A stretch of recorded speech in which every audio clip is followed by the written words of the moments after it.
JPG academy YouTube channel में आप सभी का हार्दिक स्वागत है मेरे प्यारे एकलव्यों। आज हम लोग ज्ञान की बात कार्यक्रम में मंगोलियाई कंजूर पांडुलिपि के संदर्भ में अध्ययन करेंगे। आपको बता दें, मंगोलिया जो कि मध्य एशिया का देश है, चीन और रूस के बीच स्थित है, जिसकी राजधानी उलान बटोर और यहाँ की करेंसी है तिग्रिक। भारत और मंगोलिया के बीच ऐतिहासिक संबंधों को स्थापित करने में बौद्ध धर्म और बौद्ध धर्म के धर्मावलंबियों का बहुत विशेष योगदान रहा था। और जिस मंगोलियाई कंजूर पांडुलिपि के बारे में हम लोग आज चर्चा कर रहे हैं, इसका संबंध किस धर्म से है? बौद्ध धर्म से है।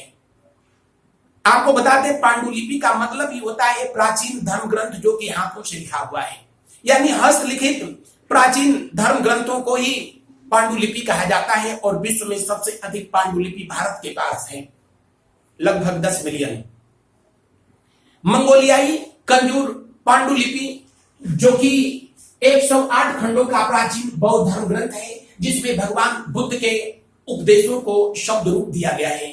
इनके उपदेशों के सार तत्व का संग्रह किया गया है। और मंगोलियाई भाषा में कंजूर का शाब्दिक अर्थ होता है क्या? संक्षिप्त आदेश। कंजूर को प्राचीन तिब्बती भाषा से अनुवाद किया गया है और वर्तमान समय में कंजूर का जो लैंग्वेज है, भाषा है, वो क्लासिकल मंगोलियाई है। कंजूर एक धार्मिक पुस्तक और मंगोलिया में बौद्ध धर्म के लोगों के बीच इसका वही महत्व है जो कि भारत में हिंदू धर्म के लोगों के बीच गीता, रामायण, रामचरितमानस जैसी पुस्तकों का है। मंगोलिया के हर मठों में, बौद्ध विहारों में इस पुस्तक को रखी जाती है और यहाँ के बौद्ध धर्म के धर्मावलंबी कंजूर पाठ करते हैं। जैसे हम लोग रामचरितमानस पाठ, सुंदरकांड पाठ, हनुमान चालीसा पाठ करते हैं, वैसे ही मंगोलिया में बौद्ध धर्म के मानने वाले लोग कंजूर पाठ करते हैं।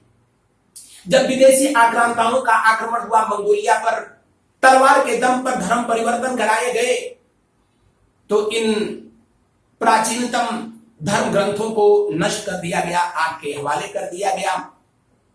बाद के दिनों में वहां के लोगों ने इसे पुनः प्राप्त करने में कामयाबी भी हासिल की, लेकिन वर्तमान समय में ये सभी 108 खंड भारत के पास उपलब्ध हैं।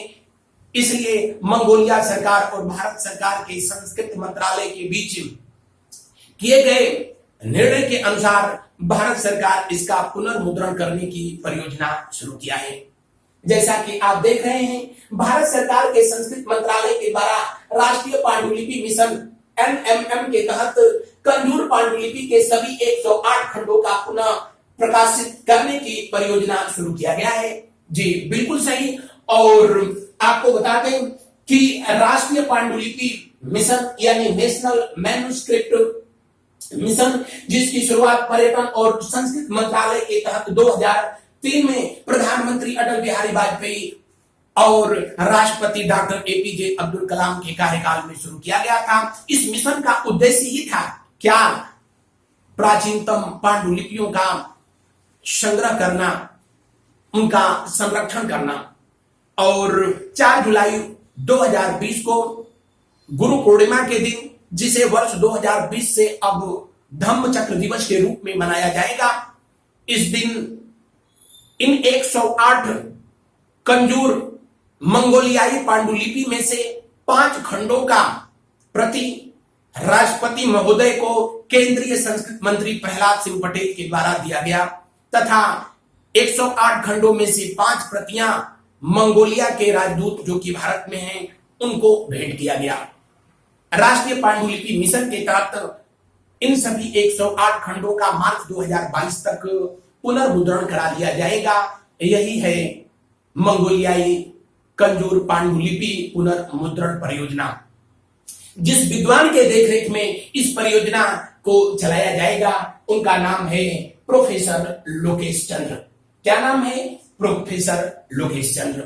तो ये रहा मंगोलियाई कंजूर पांडुलिपि के संदर्भ में कुछ महत्वपूर्ण तथ्य जो कि आपकी परीक्षाओं के लिए, आपके ज्ञानार्जन के लिए संजीवनी बूटी साबित होगा, ये मेरा दावा है। ये वीडियो कैसा लगा, एक बार आप लोग कमेंट करके अपने महत्वपूर्ण बहुमूल्य सुझाव जरूर मुझे बताएं।